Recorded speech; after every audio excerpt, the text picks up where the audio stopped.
Hi guys, it's Jason Duff from Small Nation, and today I'm back with Mindy Wells from Wells Law. Hey Mindy, how are you today? Hi, Jason. Doing well, thank you. Good. Well, it's always a pleasure to have you on. And Mindy has been a longtime advisor and friend of mine. She is an attorney, and she's had a few years, actually 2 decades of experience working in her practice and helping organizations and companies deal with matters that come up with HR, so human resources. And right now, I think, Mindy, you and I were talking earlier, this has been an unprecedented time for new challenges and new ways to think about how we respond to COVID-19. No doubt about it. And I don't think any of us could have, even if we wanted to be prepared for this situation, I don't think anyone would have been fully prepared for everything that we've seen and experienced, what we're seeing from happen in the legislature and in our government action, what we're seeing coming from our employees. I don't think we could have prepared for this, fully prepared for this, even if we had plenty of warning. So we're learning a lot on the fly, and it's ever changing. Well, I completely agree. I'd like to spend about the next half an hour diving into some of the most frequently asked questions that small business owners are getting right now for how they can best take care of their employees through this situation. And then also, as the economy starts to reopen, how we can actually hire our folks back and really get our businesses back up as safely as possible. One of the things, with the CARES Act, with that particular program, for folks that may be sick or folks that may need to be caring for someone and aren't able to work, can you just kind of remind and refresh everyone what are those things that employees are entitled to that employers need to be prepared to offer related to that? Right. So great question. And this has all changed. So what I'm sharing with you today is kind of the status of the law as we know it today.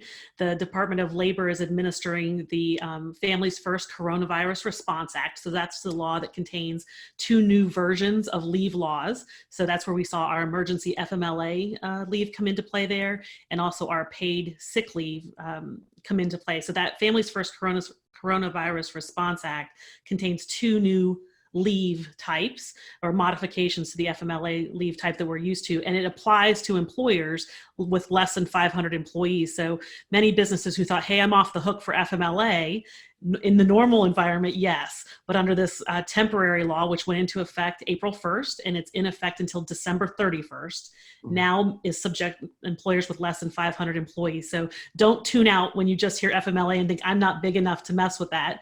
There are some very minor exceptions where businesses may not have to be subjected to the law, but they're really, really narrow exceptions. So that law is where we look for many of the questions as employees who are asking for leave, either to care for an ill family member if they're in fact ill, or if their children are home because of schools being closed. Those leave laws are where we want to look.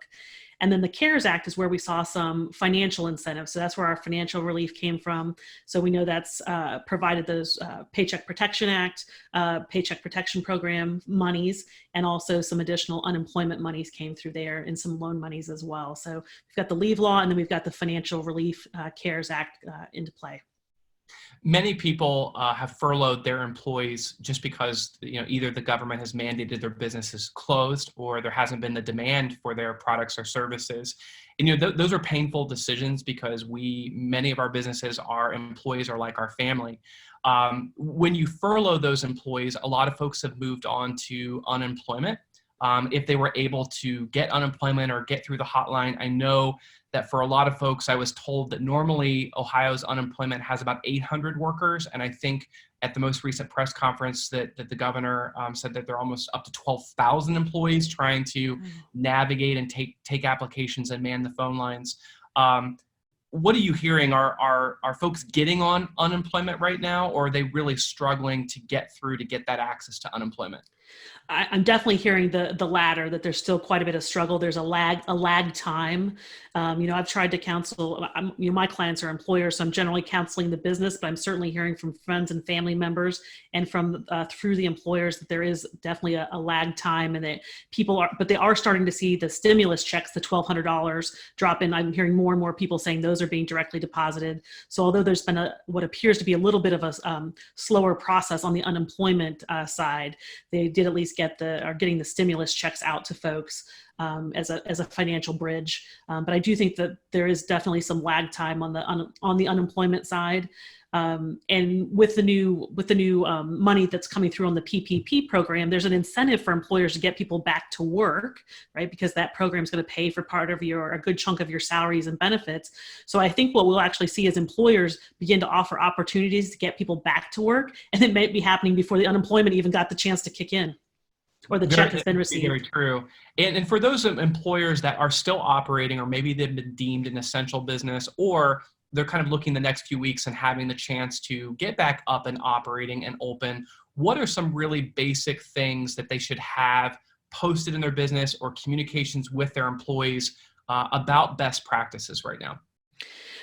Good question. So anybody that thinks that they aren't really sure what they need to be communicating, or don't have the resources, or doesn't have a staff to work on employee communications, the Center for Disease Control and Prevention has made it super easy. They actually have like a kit for employers, and they have some suggested forms and posters on what to communicate to employees, how to communicate it. Some of them are also in Spanish and English versions, but the whole goal, and they make it really clear in their materials, is to help employers let employees know that they're focused both on employee safety, but then to be able to continue to operate their business in a safe and effective manner.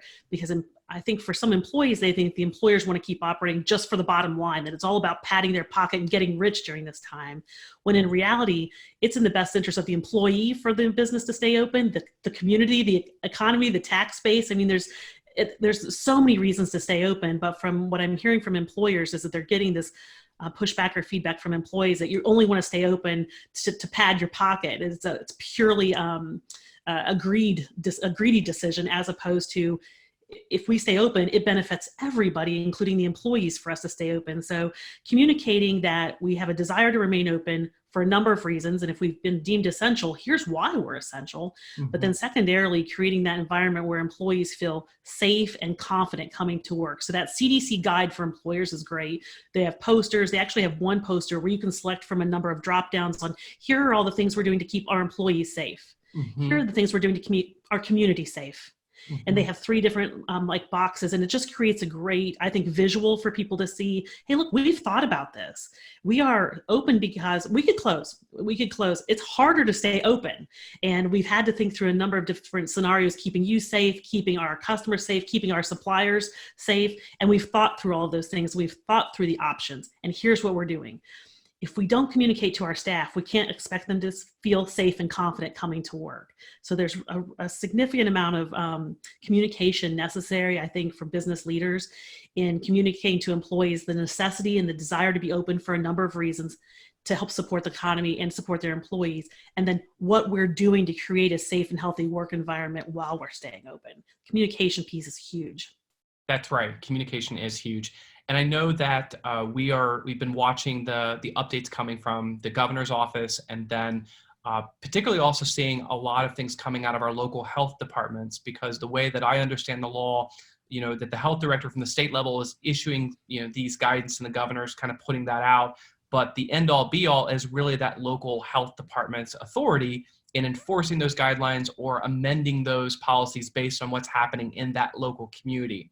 So for many businesses right now, they're looking to say, how can we redesign our business around social distancing, which is that concept of that hockey stick kind of positioned between our employees and the way they work. Also, keeping our customers spaced differently. So everything down to your fitness facility, to the restaurant that you eat in, to the retail stores that you shop in. I know a lot of small businesses are really looking at their floor plans and figuring out how to be safe. Other things that I think are coming up right now are getting access to hand sanitizer and also getting access to mask. Do you have any advice for employers as they think about making sure their employees are wearing, maintaining these policies and also wearing the appropriate gear? If someone doesn't do that, are we able to reprimand them? And even in some cases, can we terminate them? So as part of that communication piece on educating our staff about what we're doing to keep them safe, we all have an obligation as members of that team to honor those, right? The company can identify what precautions are going to be put into place. They can get the PPE equipment available or PPE equipment available, but the burden then becomes, or the responsibility becomes on the employees to wear it appropriately, honor the 6-foot distance, wash their hands. And so communicating the expectation, the expected behaviors, communicating the necessity on why it is important. And then I think, to the extent that we can coach and encourage as much as possible, but certainly just like any other safety rule that we would have in our regular work environment, if we have established safety protocols, we've provided the safety equipment, we've educated people on the appropriate usage, we've coached them when we've seen it not happening, that certainly discipline is appropriate when and if the time comes that you've exhausted all opportunities to educate and coach the employee to behave appropriately. And so what I suggest is, just like our other safety training, put it in writing, whether you're using posters and visuals, quick training program, and then also continue to open it up for questions. Is anything unclear? Do you have any concerns? And also letting employees know, if you're experiencing or you're observing unsafe behavior, let us know so that we can address it. Again, that's our standard safety protocols on a regular day. Same here. Here's the education, here's the equipment. We're going to expect all of you to self-monitor. Everybody's health is at stake, and we need you all in this together. Let us know if you have questions. Let us know if you have concerns. We are committed to maintaining the safe and healthy environment. And then it really becomes everybody's responsibility. That really makes sense. And I know for a lot of businesses that have laid off employees, and right now they're getting things ramped up, they're going to be calling those folks that probably are on unemployment and saying, I'm ready to have you back. Yep. What if they don't want to come back? Very real concern. I think from an employer standpoint, a couple of things. Those are conversations to be had to the extent that you can on an individual basis to get what the nature of their concern is. For some folks, it's because they have a fragile medical condition, perhaps. So then we might be considering that they were going to require a disability accommodation if they have a fragile medical condition. So that might be a conversation we need to think about. What is our disability accommodation policy if that individual has a fragile medical condition? It might be a child care reason. I can't come back because I'm the primary caregiver and I don't have any backup child care relief. Well, in that case, one of those, our new emergency FMLA may kick in. It might be, I just don't want to. I'm right in the middle of a home improvement project and I have other things to be doing right now. So I'd rather not. And that's a whole other conversation on, do you have any unpaid leave? What would you do with an employee on a regular basis who doesn't want to come to work? Do you have paid sick? Do you have paid personal time? Do you have an unpaid leave of absence policy perhaps that they could utilize? And I had a client the other day who said the employee just said, can you just let me stay laid off so I can get unemployment? Well, the whole goal with unemployment is to provide financial support for people who don't have work or telework available. If you have work available and you're voluntarily choosing not to work, that's not an unemployment situation. It's a refusal. Let me ask you a drill down on that scenario. Is if you call that person back and, for example, they say, no, I'm working on the home improvement project and I want to get the great benefit of getting extra money. Even though my job is available, I know it's available, I don't want to work. If I fire them, is there additional letter or documentation, any just kind of best practices that I should acknowledge that conversation? Absolutely. So we want to be able to document that we've made it clear to the employee we have work available and we'd like you back at work. If you choose not to work, that'll be viewed as a voluntary resignation. So that's one route to do that. And you can do that in confirming that in writing, and you can have the phone call. I always suggest that anything that you do verbally should always be confirmed in writing. If it's not in writing, it never happened. You might give them the chance to submit something in writing. We provided you the opportunity to return to work. If you choose not to return to work, then maybe indicate at the bottom by saying, I voluntarily choose not to return to work at this time. There might be some kind of form you want to implement that documents you offered and they declined. If they choose to go the unpaid leave of absence route, you probably have a process already in your handbook or internally on what to do if someone wants an excused absence from work. They don't have vacation or don't have personal time. The government is really trying to discourage us from taking severe employment actions. They want us to be flexible and responsive to employee needs.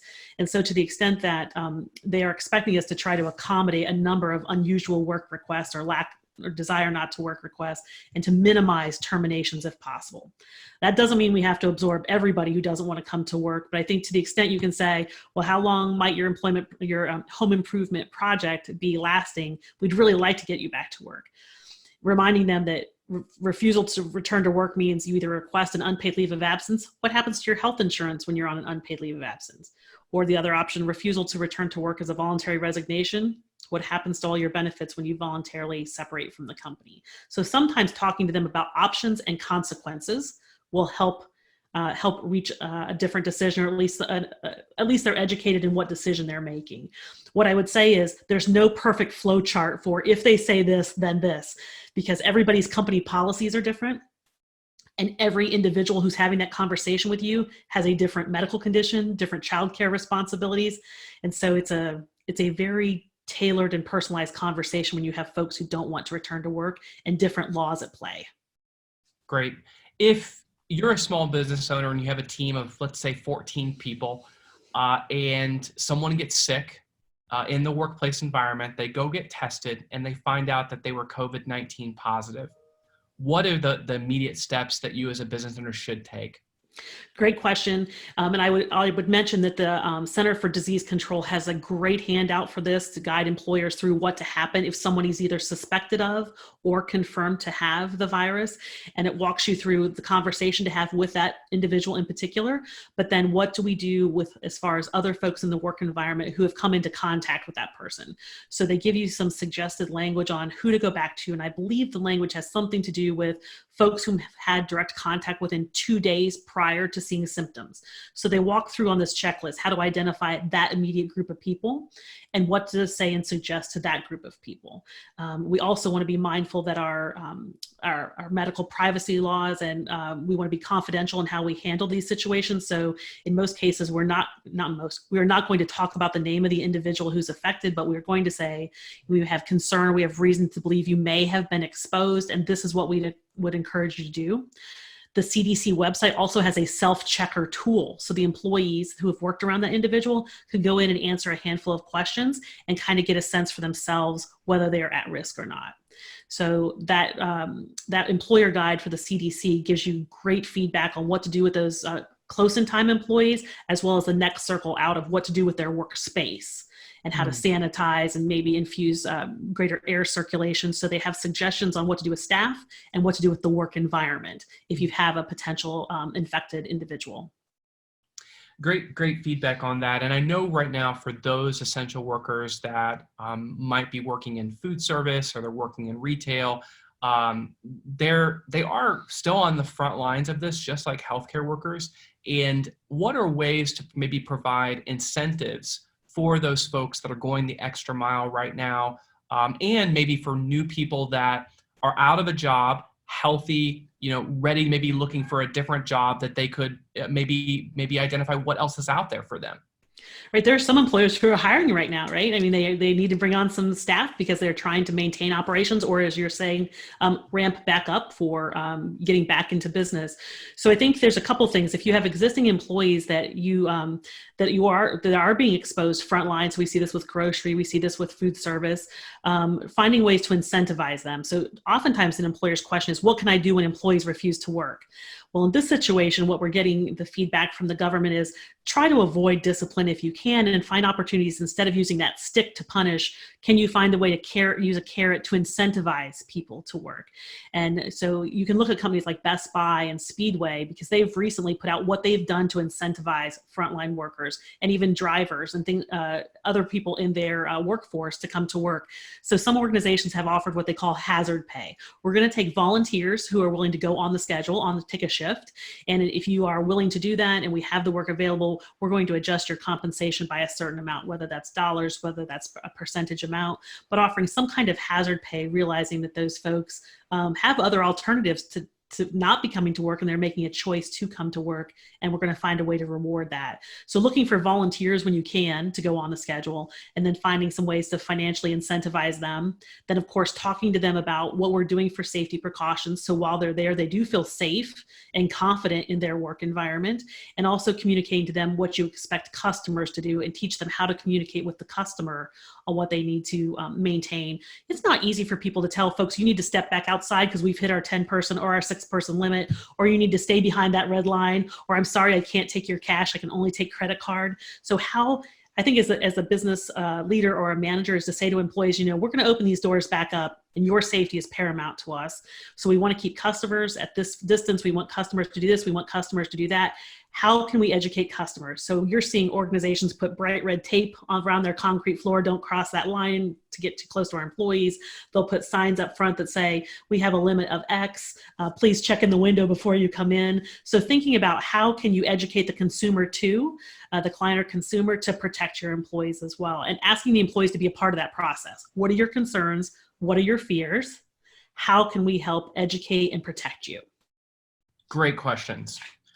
And, you know, I know as a lot of us are coming back to work, we're getting used to new environments and also wearing new health and safety gear. And I think it's very tempting, you know, in a social media world to take that selfie with your friends wearing your mask. You know, maybe you think something's funny and you want to kind of point it out like, wow, we never have to do this before. But you know that is not only reckless in a lot of ways, it can be very, very dangerous for the business. And also oftentimes is in violation of a lot of the existing policies the business may have. What do we do to really coach our employees? And also if it does happen, you know, what can we do to protect ourselves if that photo that someone took jeopardizes the business in some way on social media? Yeah, and I think that's a concern during regular business operations is what are our employees taking pictures of? What are they videoing? What are they recording? Where are they sharing it in social media?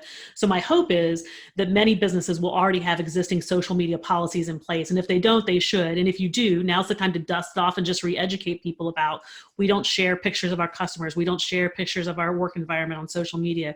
We don't do this, because there are many businesses who are in environments that, you're right, it's going to be a violation of confidentiality or health issues or records by putting things on social media. So reminding folks of your existing social media policy if you have one. If you are already using confidentiality agreements in your workplace, reminding people what that entails. A lot of folks sign those materials or get trained on their employee handbook on their first day of employment, and who knows how long ago that was and haven't retained it. So I would encourage employers to come up with, you know, a real short and sweet, what it means to come back to work, what that means as far as wearing your safety gear, what it means as far as communicating with customers, what it means as far as social media, what it means as far as confidentiality, reminders of any attendance and call off policies. And so just being coach, I would take it from a coaching perspective of, this is what we need from you for all of us to be successful and for us to be here in the long run. I would assume goodwill on the part of your employees, but honestly, they don't remember what's in their employee handbook. They don't remember what they signed. So if we want them to be successful and in the end protect our business as well, educate them. So come up with whatever that handout is, that check sheet, pictures, graphic, maybe you even come up with a 15-minute, 30-minute working during COVID-19 onboarding or video, some kind of training for them. It's a different environment. And I think for some employees, they think it's more of the Wild West right now. And they might just need a friendly reminder of what your policies and procedures are, and find a way to do it in a way that is not necessarily punitive or restrictive, but this is our normal business operations, just a friendly reminder given the current circumstances. And taking pictures while at work, videoing at work, sharing internal materials on social media, obviously a concern. I will mention one hesitation, because the National Labor Relations Act, NLRA, which most people think only applies to union environments, also applies to non-union workplaces. And it specifically prohibits us from having rules that put the kibosh on employees talking about their terms and conditions of employment. And working conditions can be under that protected umbrella. So we have to be really careful about telling them what they can and cannot talk about when it comes to terms and conditions of employment. But we certainly can be prudent in our social media and confidentiality policies. But in the back of your mind, you want to work with legal counsel or your advisor on where that line is so that you don't get accused of a labor violation in the future. Great points. And I know all of us should, and if we don't, we should contact you to have an employee handbook. Right. But are there any big kind of like bullet points of, hey, this is probably going to need to be updated because of what we're dealing with COVID? Any quick thoughts about that? Yeah, so everybody should have a social media policy by now, and if you don't, you definitely want to have one in quick. And confidentiality is generally a great idea to have as well. And then if you have, to the extent you don't already have any kind of unpaid leave of absence policies or paid leave policies, you might want to think about those. And if you're going to start talking to people about them, and then having some temporary policies in place. So if you are going to do layoffs or you are going to do something temporarily, you are allowed to have temporary employee policies. And so that's okay. Businesses will say to me, well, I don't have that yet. Well, we can implement a temporary policy. Don't worry. We can do a short-term temporary emergency policy. And if you're not ready to flesh out a full-blown policy, that's okay. Taking a step is better than no step, and we can get that documentation. And that way you have something to share with your employees and say, this is our policy. So if you don't have a full-blown one, don't have a full-blown handbook yet, no worries. You can implement temporary policies as you need to manage your workforce. Well, just kind of closing some of our thoughts, is there anything else that's right now you think has been trending that you just really want to mention to small business owners? So I think the communication is the biggest piece, and we already touched about that. And then the other thing I've just been spending a fair amount of time with business owners is thinking about the interplay of how are we managing our workforce, time and attendance, and leave policies and unemployment versus what if we've gotten what if we're getting the PPP funding, and that PPP funding has some very generous forgiveness provisions that allow you to pay for payroll benefits and a number of different components if your workforce is still intact. And you have until June 30th to get your workforce numbers back up. And so think strategically about if you are going to get those loan monies, how and when do we bring those people back so that you can qualify for the maximum amount of forgiveness of that loan as possible? And even if it's not forgiven, the interest rate is not a significant burden, but to the extent that we can get your workforce and your numbers back in play by June 30th so you can maximize that loan forgiveness, you'd be unwise not to at least think about the interplay between your staffing numbers, your staffing plan, and keeping an eye on that loan forgiveness as well. Great advice. Mindi, you are a tremendous resource, and I always enjoy connecting with you. And for folks that may be watching today, if they're like, I've got a personal situation in my business, or, I've really not worked on that employee handbook for many years, what is the best way that someone can connect with you and learn more about your services? Thanks for asking. And so I would encourage people, we have a number of great resources on our website. So it's welleslawllc.com. There's also a contact box on there. Welcome to submit any information, reach out that way directly. It's monitored consistently. That's the best way to reach out to us. We are all working remotely right now. And so using the website as a submission tool is the greatest way to get in touch with us. But taking a look at our blog page, because the frequently asked questions that you and I have touched upon today, many of them I addressed in a blog post and gave some very specific links to the CDC and the Department of Labor to help folks. So if they have questions about some of the things we've talked about today, they may find some of those answers on our blog post at welleslawllc.com also. That's awesome. Well, I know, Mindi, we appreciate you've been a member of our Making Small Successful Facebook page, which has over 400 business owners that are in there just sharing, what's going on, what's trending, what's happening, and just appreciative you have chimed in and helped out so many of us. But thanks again for jumping on today, and appreciate everything you're doing to get us through this difficult time, but I think we're all going to come out stronger together. Happy to help. Thanks, Jason.